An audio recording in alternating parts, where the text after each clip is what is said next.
Good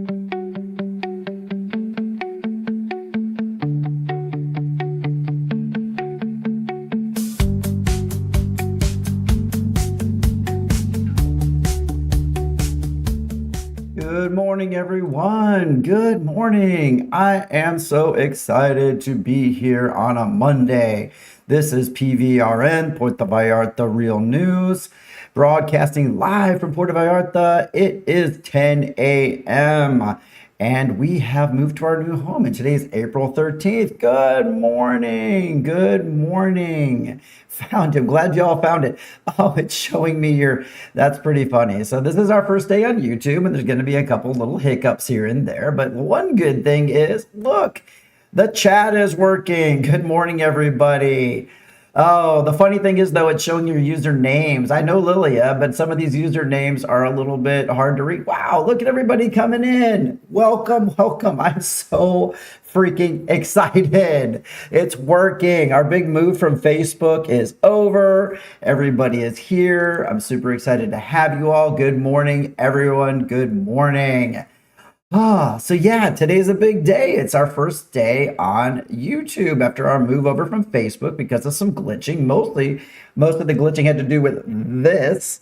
I couldn't chat with y'all. Thank you for saying your names this morning. But hola, good morning. Thank you. I'll fix the whole app things. We'll try to get everybody's real names in there, at least first names for soon. So first of all, how's about we do what we usually do? So first of all, here is a live shot of Puerto Vallarta. It is beautiful outside. It's beautiful. Hey, Matt, how you doing? Good morning, Renee. Good morning, John. Good morning, Chris of the Anderson Report.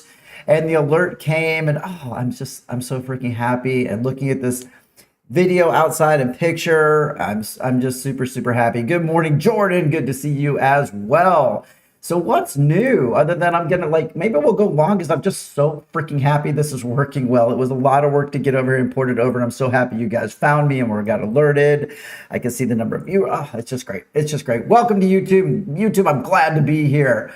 All right. So first of all, how was your weekend? I had a great weekend. It was fairly relaxing. Of course, we did the dance party on Friday night with 80s and 90s jams. Big shout out to Dan McNeil, DJ Dan out there. He did an amazing job. We had a huge crowd of not only my group Gen expats, but just all kinds of people from Puerto Vallarta and Bahia de Banderas that really love, 80s and 90s music. And I'd say it was a hit. So big shout out to Dan McNeil. Great job. Lily, I know you had a great time as well. That's awesome. Thanks for saying so. What else is new? Well, new YouTube, new me, new glasses. Oh my gosh. Y'all remember the travesty of losing my glasses on the motorcycle. So I've got new glasses. Big shout out to Ben and Frank. When I find amazing customer service in Puerto Vallarta or in Mexico for that matter, I love to shout out. And to the day, it's always been AutoZone Mexico. It's been my standard for amazing customer service every single time. But now Ben and Frank, I would say that, Chandra, you found it. Good job. I would say that initially my experience wasn't amazing there. The front counter girl was a little bit abrasive, but you know what? The aftercare, the follow-ups, and they got my glasses to me in 4 days instead of 2 weeks. So big shout out for good customer service and the new glasses on the new location in YouTube. Oh, this weekend, I guess the highlight of my weekend, honestly, was relaxation, and I got a massage yesterday with Laura. So that was amazing. We really didn't do a whole lot. So shout out to Med Spa for giving us some good relaxing massages. We loved it. Obviously, we're moving into low season now with the end of our 2-week period of Semana Santa and Semana Pascua. We're moving out of that. It's going to get more chill here. And honestly, probably this show's going to have a little bit more news and maybe a little less events for a while, but that's good. Hey, Kimberly, first time watching. Glad to see you. Lorraine, Kimberly, nice to see you. Thanks for joining and the first time seeing us. That's great. Welcome from everyone to you and from me to you as well. All right, let's jump into the news. Obviously, this was a bit of a bigger intro today because this is an exciting day for the show, moving over to YouTube, but there is still news to be had. So follow along, Puerto Vallarta Real News. Here we go. So first off, Puerto Vallarta is always striving to revive tourism, get it going again. I think it's been working, but now they're really, really focused on the World Cup. So let's jump over to that. So Puerto Vallarta is now officially kicking off preparations for the 2026 FIFA World Cup. They're aiming to position the city as a primary satellite destination for international soccer fans. Although matches will be held in nearby Guadalajara as well as Mexico City, local tourism officials are planning a series of high-profile events dedicated fan zones to capture the spillover of visitors traveling to Mexico for the tournament. By leveraging world-class hospitality and proximity to host cities, Vallarta looks to maximize its global exposure and ensure the economy sees a significant boost during one of the world's largest sporting events. This initiative involves a collaboration between the public and private sector to enhance local infrastructure and promotional campaigns ahead of the opening whistle. Beyond just filling the hotel rooms, the city's goal is really to showcase Puerto Vallarta as a versatile destination capable of hosting major international celebrations. Residents and business owners can expect further updates on specific programming and public space improvements as the city ramps up its efforts as we move closer and closer to the World Cup. Good morning, PDX Girl 11. Good morning, Cola 81. For now, I am just getting your YouTube tag names. I'll figure out what your real names are soon enough. So fair enough. I mean, if that's the only hiccup I have on the show today, after the whole porting over to YouTube, I'm a pretty happy guy. But keep in mind, you can still follow me on Facebook. So this will be this show will be on Facebook. Now it's going to be posted instead of live. It'll be a replay of it on Facebook. That'll changes a little bit. This is always the code you scan for YouTube right here, and of course it'll be on Substack, Spotify, and everywhere else. If you want to shoot me a message, catch me on my Gmail right there. All right, let's move on. Oh, I got a monkey story. You are going to love it. Eric Hurd, what are you doing? First time viewer from Austin, Texas. I know you. Welcome to the show. Love to have you. All right, y'all going to love this thing. So I kind of need y'all to do like a collective awe when this comes out. Are you guys ready? Here it is. Collective. It's Yuji, the baby monkey from the Guadalajara Zoo who was abandoned by his mother. Oh my gosh. So meet Yuji. He's the Guadalajara Zoo's newest and tiniest superstar. This adorable baby spider monkey had a bit of a rocky start when he was unexpectedly abandoned by his mother shortly after birth. But don't worry, this story has a very, very happy middle and ending. Thanks to the tireless and round-the-clock monkey business of a dedicated team of keepers, Yuji is thriving. Sporting a tiny diaper and clutching some tiny plush toys that act as his surrogate family, has become a symbol of resilience and cuteness that is melting hearts across Jalisco. Currently being hand-raised with specialized bottles and plenty of cuddles, Yuji's slowly preparing for the day he can reintegrate with his primate troop. For now, he's enjoying the spotlight, especially on this show, and the expert care of his human moms who ensure he gets all the vitamins and affections a growing monkey needs. So if you're looking for a reason to smile this Monday, Yuji's journey from lonely infant to playful local celebrity is the perfect reminder of an amazing work done by our regional conservation teams. Oh my gosh. I love that this is part of our first show on YouTube too. I love this. I love it. It's so great. So with that, I think Yuji for sure deserves a moment on the coffee cam. Y'all ready? Here we go. First coffee cam ever on YouTube. Ready? Cheers with me. 1, 2, 3. Oh yeah. Here we go. Love it. Love it. All right. Moving on local news. We got purple flags over the weekend. I haven't checked if they're continuing through today, but I bet they are. So this is a marine wildlife warning. Cheers, cheers, cheers. Good morning, Mark. How you doing? And thank you for the congratulations coming over to YouTube. So beachgoers in Puerto Vallarta are seeing a bit more purple than usual. You know why? That guy. We remember him. He pops up every year here for a little while. So local civil protection authorities have raised the bandera morada, the purple flag, at several popular hotspots, including Playa de Jole, Playa de Oro, and Conchas Chinas. This specific alert is a warning for harmful marine fauna, most notably the Portuguese man-o-war in that picture. These blue bottles, as they're called, have been washing up on the surf, and while they look like harmless translucent balloons, their tentacles can trail up to 30 meters and deliver a sharp, agonizing sting that lingers long after first contact. So you may be wondering, what do I do? How do I stay safe? What's the prevention? What if one of these things gets me? Do I immediately start peeing on my partner? All right, don't start peeing on anybody. Let's take a look at this little chart I put together. Now, I know I don't use AI for the show and the news stories, but I definitely do for these fun charts. I really kind of enjoy how AI throws these things together every now and then. All right, so to stay safe, first of all, always scan the shoreline for blue or purple bubbles. Never touch them, even if they appear dead on the sand, as the stinging cells can remain active for days.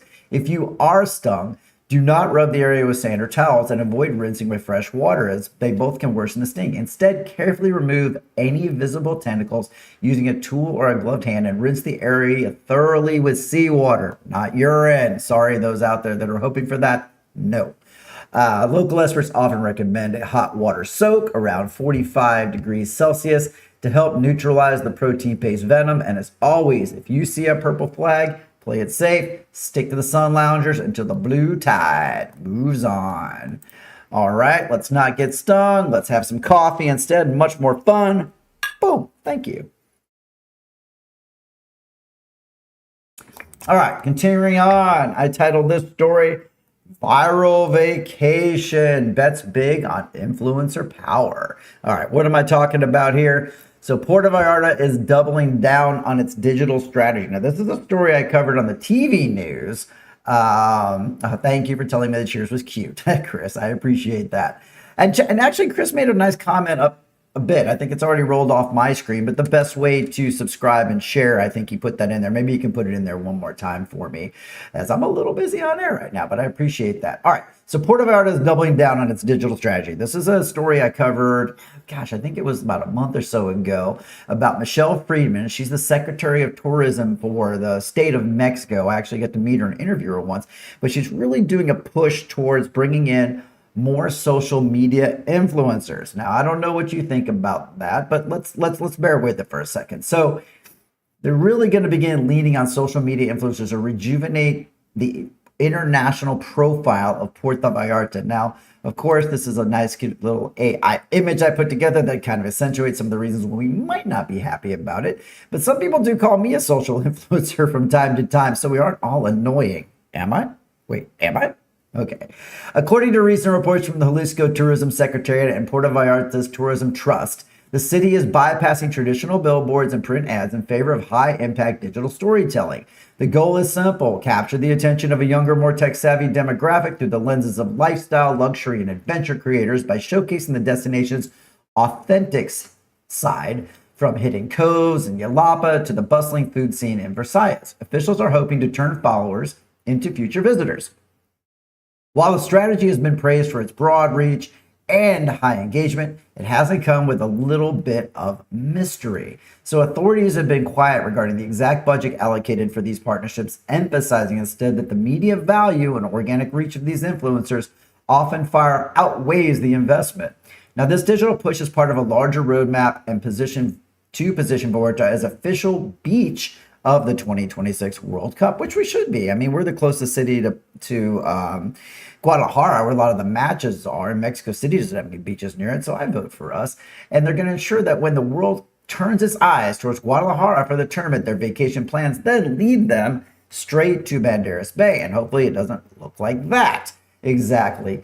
So now's the time to chime in. Yes, definitely hit the thumbs up button, share, follow. But now's the time to chime in. What do you think about this? What do you think about trying to attract social media influencers to our community to create more buzz and more excitement in Puerto Vallarta and get more people out here? Obviously, a lot of these social media influencers that have a lot of followers, they do demand a pretty hefty payday, lodging, especially for the biggest ones. What do we think about them fronting this city? Do we feel like this younger generation is going to really embrace this?